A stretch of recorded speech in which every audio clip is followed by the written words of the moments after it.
everybody listening, I want you to know that Vincent is a legend, not only for his business, but just for his patience. We're going to be talking about entrepreneurship and business. It's a good lesson that you do get people in the business like Vincent who are just really patient and really kind despite their high position. It doesn't always happen. So it's very special. This did not record in our last session. So like I said to Vincent, we may as well just, be co-hosts at this point. So Vincent, welcome again to the show. And I promise. Thanks for having me, Emma. You are more than welcome. We're going to make this a fun one. More energy on my side. I really loved our last recording. We got into some really great stuff, and I want to do that again, but with even more spice because I think that it's deserved. And I want to actually highlight Vincent a bit more. You probably, I don't know if you want that, but we didn't chat that much about you. So I want to start, first of all, you introduce yourself. Please, can you brag about what you've done, because it is amazing. Over the weekend and just before this, I've done a lot more research, reading about you and your interviews and what you've done. I think you need to just, brag a little bit. Let's tell people who you are. So yeah, I am Vincent. I was born in Hong Kong and I moved to North America for school when I was 15. I spent 2 years in Canada and then 8 years in US for high school and college. So that's how I sound a little North American. Yeah. And then after that, I went to Shanghai, started working in the family business because my parents founded the company CKG 1975. At that time, I was like, okay, just graduated, and then as like single person, so I say, okay, I think going back, it's like a good Asian kid would do, helping out on the family business. Yeah, and I'm also a very curious person because I started off my college in engineering, did some electrical engineering. I did 3 years of that, didn't finish, but I did have internship and part-time on it, and it was a really full-blown engineering experience. So I really learned a lot. I think that really helped me till this day. It was at my brother's friend's company. So I also learned entrepreneurship in that sense because he's Persona. So that's the founder's name. Okay. So I think it was a very good experience. And then I did accounting because I actually like accounting. I started reading about like annual reports and all these Fortune 500 things when I was in senior year in high school. I picked up a Fortune 500 magazine from a bookstore because I thought it was something interesting, and because there's also was that time of the period which I was in Bay Area in Northern California, so everybody was talking about the .com tech boom and things like that. So I got my interest in accounting, all these things, finance, investing, and so on during that time. So that's why I like accounting. I like reading annual reports and financial statements for fun. It's interesting. Yeah. It's great that you do. I don't know if there are many people who are like you. They probably do it for their job, but you do it for fun. So that's amazing. Yeah, I would actually stick those like Wall Street Journal. I had a subscription of Wall Street Journal back then in college. So I would stick those like big 1-page like poster things on my wall outside my dorm room. Wow. Yeah, while people would post like sports teams. I post those things. Is that other things as well? You had Wall Street Journal. I mean, that's probably served you pretty well to where you get to today. I don't think it's an accident. Even though you have your family business, I think everything you've done has probably fed into where you are now, right? Like, I don't think it's a coincidence that you've had the success that you've had. Yeah, thanks. Yeah, I think it's all kind of come together. And I also had a minor in marketing because I think marketing was interesting. And it would also help me to boost my GPA because I thought it was interesting. I enjoyed it. Yeah, I like those strategies and things like that. Yes, from reading all these Wall Street Journal. Yeah. Business magazines. One fun fact is that I would play Counter-Strike while I was listening. I would have Bloomberg in the background in my dorm room while I was playing Counter-Strike. Oh my gosh. That's different. I feel like I would say it's nerdy, but it's actually not because it's, it's the business. Business stuff has never been nerdy, but it's like, it's so educational. It's, I don't know. I feel like I'm the same. I have a lot of these interests, but because it's like, I don't know. Actually, nerds are super cool. So if you want to take the title as nerdy, you should take it. But I think it's like, because it's more business focused, I don't think you should call yourself a nerd, even though, you probably were different to your other classmates, probably getting a lot higher marks. It's cool you had both going Yeah, on. I would get higher marks on accounting and marketing. So yeah, I did get it. Yeah, yeah. Even though you had It Counter-Strike was very on, you had helpful. Counter-Strike on in the background. It, it just Yeah, maybe yeah. made you listen longer, Mhm. made you study harder because you were just there having a good time. Yeah, I think so. Yeah, and then so starting this business, I did take a couple classes in fashion when I was in college because my dad said, "Hey, you should take it just since your school have it." So I did that. I was studying Cal Poly Pomona, Yeah. and I came back and then start learning everything from scratch, even though I do know a little, very little bit about the business because I would overhear a lot about it when I was younger from my parents and from my brother during like conversations and so on. I learned everything from scratch, learned from the people at my office, from the factory, and I also picked up some really good, interesting textbooks. Some of them I don't think you can find them anymore. They're really good. They talk about textile engineering and fashion and so on.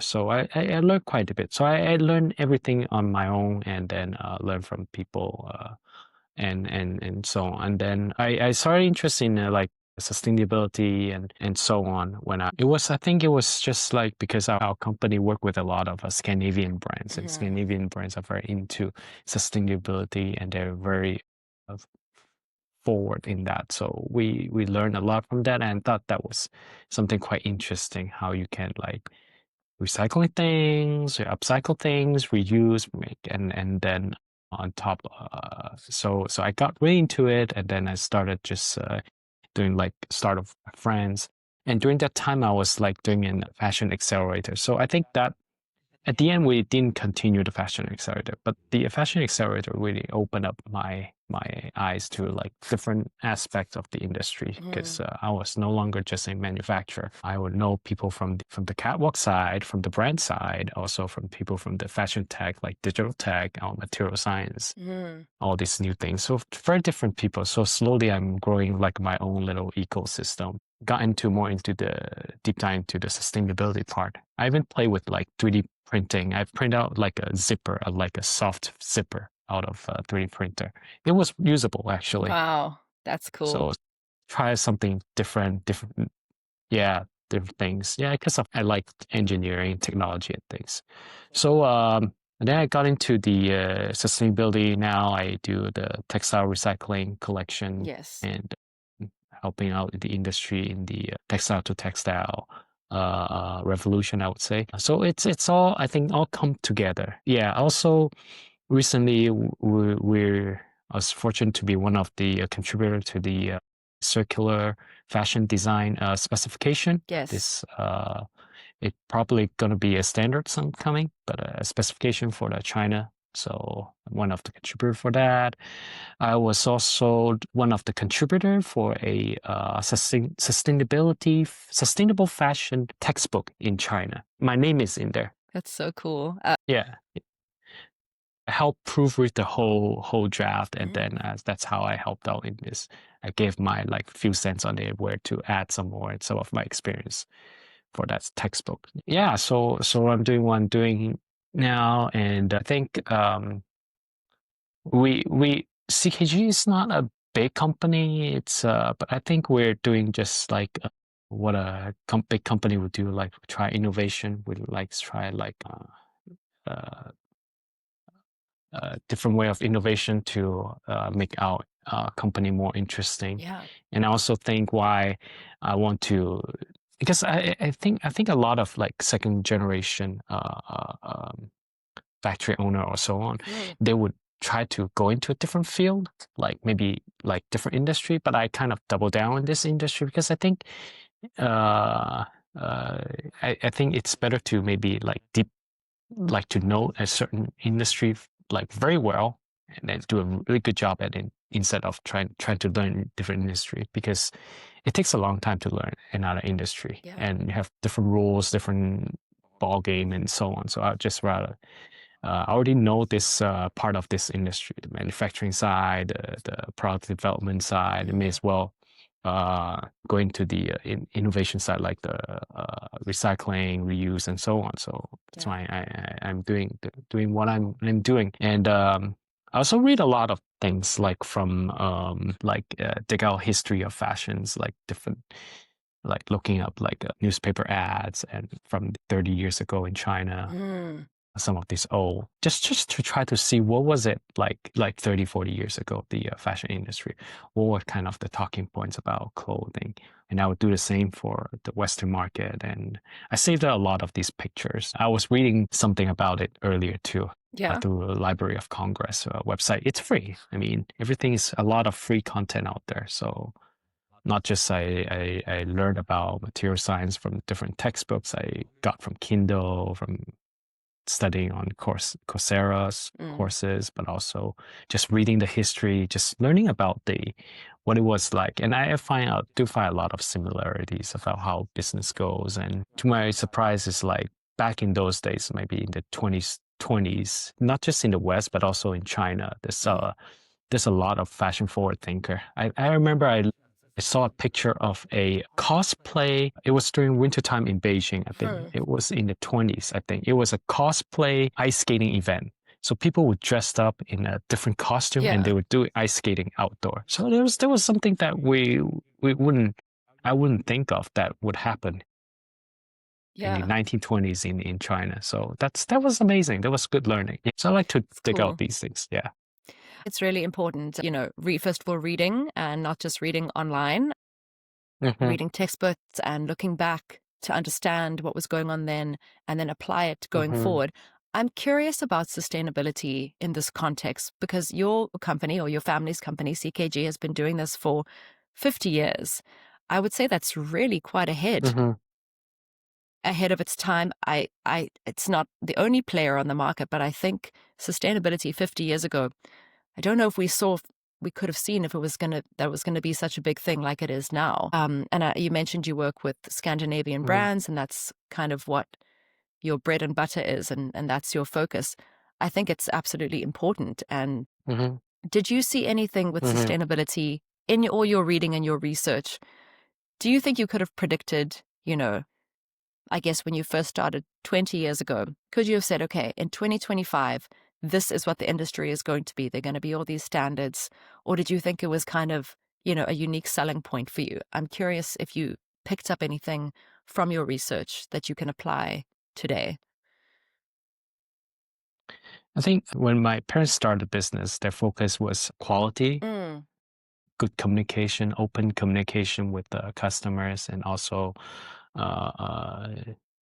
factory safety. That was something, tidiness and so on. That was something my dad really talked about. It was very focused on worker safety and so on. And I think sustainability started off as safety, like product safety, worker safety, workers' well-being and so on.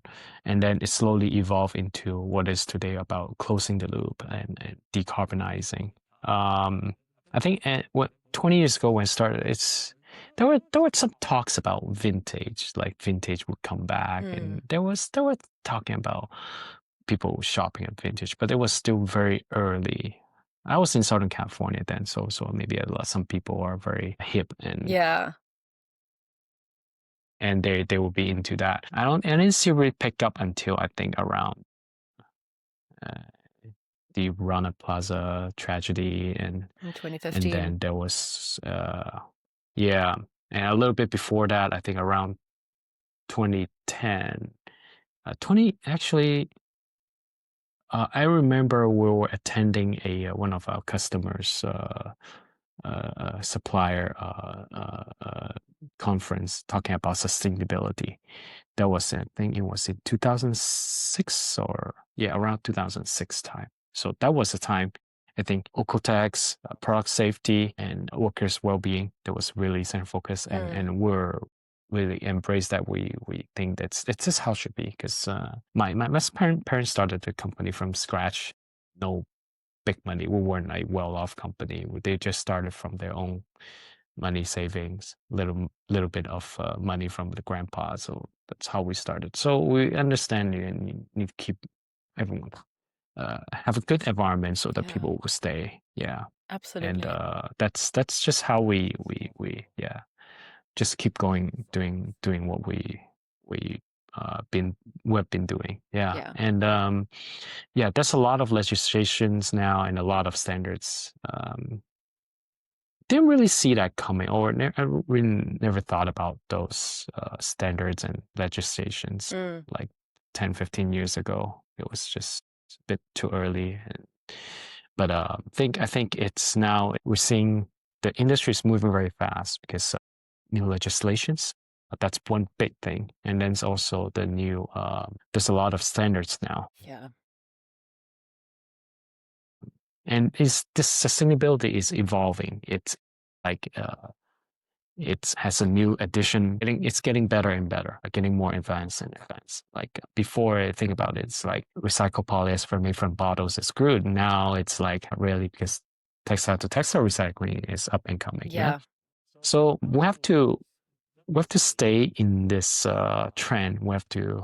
We want to be a little bit ahead of trend, and then but we have to stay on this course because again, I'm doing this business for the long term. I'm Yeah. not here just to for a quick buck. So I may as well do a good job and invest into it.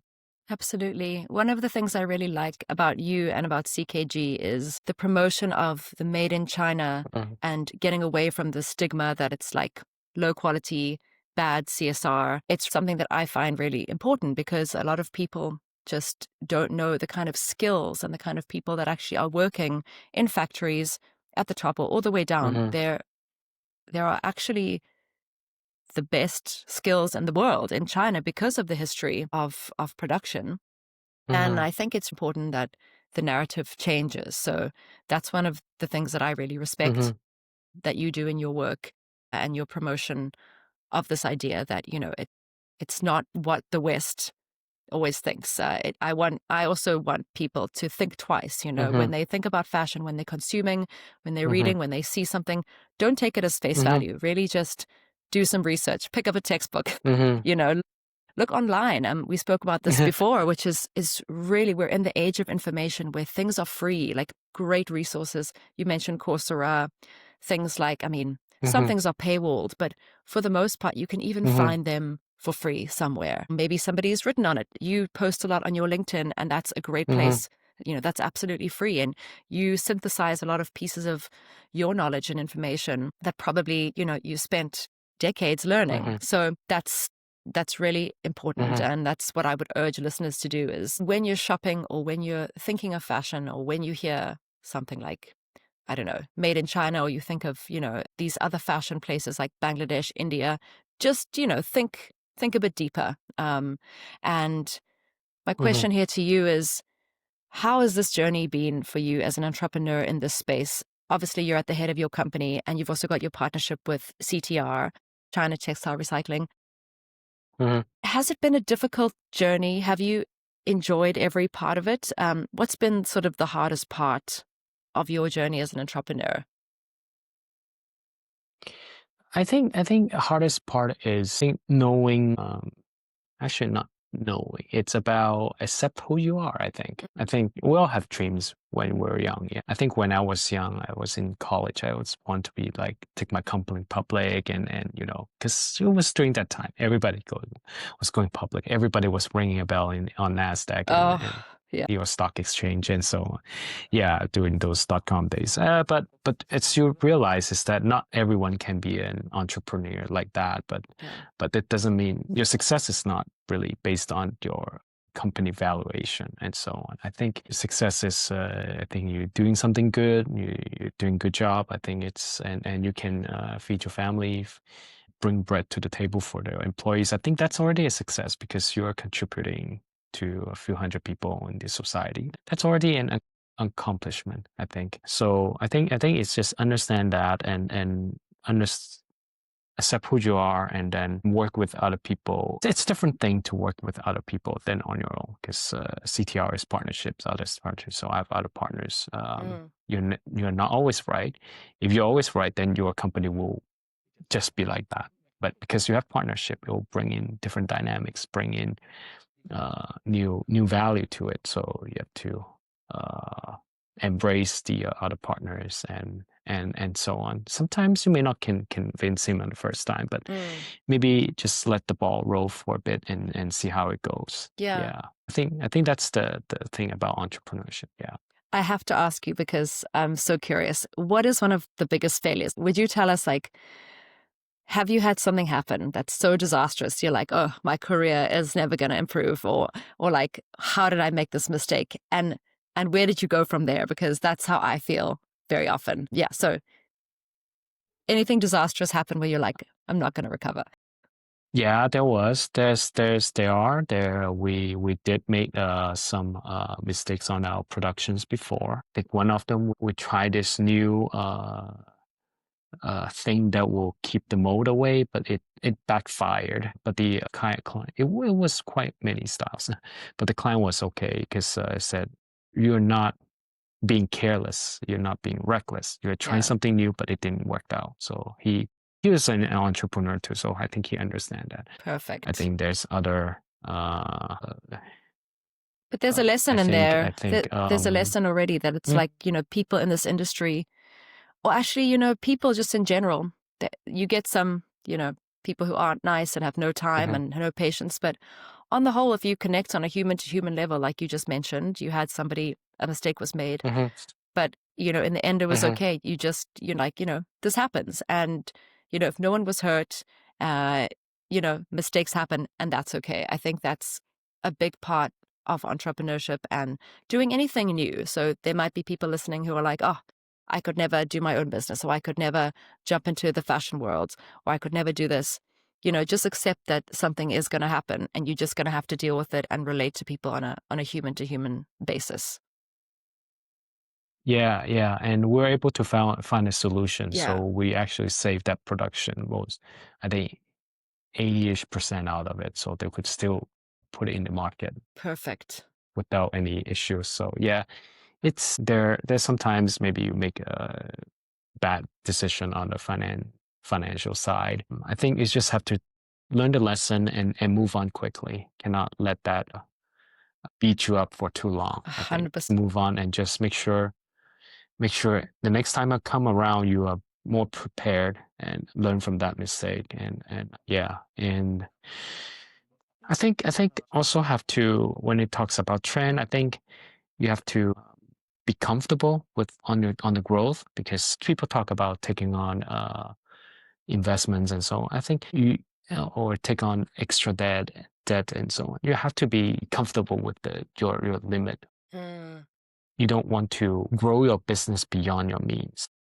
Yeah. I think that's very important. If you cannot sleep at night with a big VC round, then maybe that's not you. Maybe you want to do a small VC round, or you want to do your financing or funding in a different way. If you cannot sleep well with a high debt load, then you don't do that, because you don't want that to consume you. I think it's no point. Yeah. I mean, I agree. I think it's important, to grow your business within your means. For sure. And on that note, my last question to you is about the business and also about you. What's on the horizon for the next 5 years for CKG? Do you have more sort of partnerships planned? Is there anything that you would like to achieve? Any big goals? Because we'll be watching, and, I think you're at this position where you're quite, in a good way, very visible, and you might not feel pressure, and you shouldn't feel pressure, but I think you're sort of a beacon of inspiration. I mean, certainly to me and others, I've seen your work. Yeah. So what's next for the company and for you in the next medium term, 5 years? I would say we keep on doing what we started off doing. I think we still want to grow our customer base, but in a measurable pace. The geopolitical environment it's challenging, so we don't want to get too over ourselves, and just in case there's something happens. The recycling and side, I think we will continue to try to go there and ride with this T2T wave. Yeah. But again, we want to grow in a way that we're comfortable with. Yeah.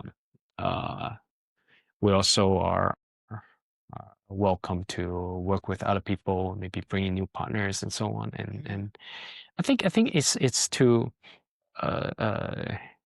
diversify what we do a little bit, this T2T sustainability part, the whole circular thing. It's fun for me. So I want to keep on having that fun. Yeah. Mm-hmm. I agree. And it's just a very different dynamics between that and garment manufacturing. Of course, garment manufacturing, when we're trying something new, that's also fun, but it's different.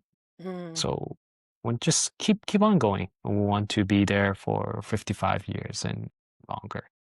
100%. I think we don't have any major aspiration. Want to go ring the bell on New Stock Exchange or something. We just want to be it's okay. We just want to keep doing what we're doing and do a good job at it and keep our customers happy. Yeah.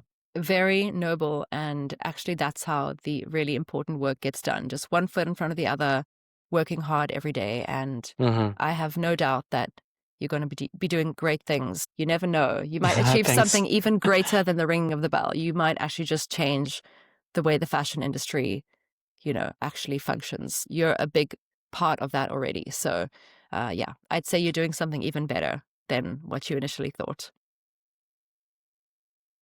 I think I like to share things about thoughts. I share a lot with doing online, some guest speaking to students and so on. I think I do contribute something too. I think it's fun. I think it also helped me to gather up my thoughts and put it in a 5-minute slot or something. How it goes. But I think the next 5 years could be very different because of the new legislations and so on. So we have to be prepared for what's coming. 100%. Yeah, the waves, we're not sure how big the waves are. Yeah, no, for sure. Well, we will be watching. And Vincent, you are an inspiration as always. Thank you so much for coming back on the show. It's been a pleasure. Always a pleasure to talk to you. Yeah, thanks, Emma.